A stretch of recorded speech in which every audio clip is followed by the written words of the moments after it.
Saya tengok bulan Ramadan ni, orang kita ni puasa dah. Tapi sayang doktor, diorang ni ada yang tak jaga solat. Macam mana doktor lihat tu? Okey. Ini pun satu masalah yang banyak berlaku lah. Puasa dia rajin, tapi tak sembahyang. Dia menganggap bahawa puasa adalah satu amalan lain dan sembahyang ni adalah satu amalan lain yang tidak berkait. Sebenarnya dalam Islam ini ialah puasa dan solat ini termasuk dalam rukun-rukun Islam. Rukun Islam adalah sembahyang dan juga berpuasa.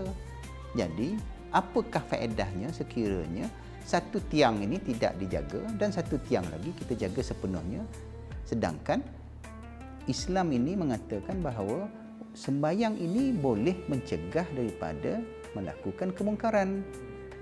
Apakah seseorang itu berpuasa tetapi dalam masa yang sama mereka ini tidak solat, yang di mana solat itu sebenarnya adalah boleh mencegah mereka ini daripada menghindarkan daripada perbuatan mungkar.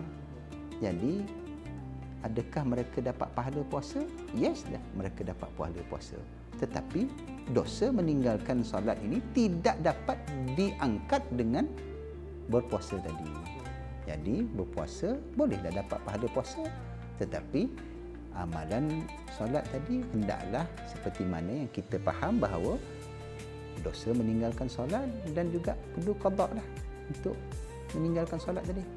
Wallahu a'lam.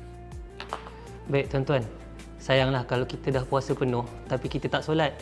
Jadi bulan Ramadan ni marilah amalan kita tu seiring. Dapat sesuatu, teruskan bersama Sembang Ramadan. Jangan lupa berinfak bersama Yapim.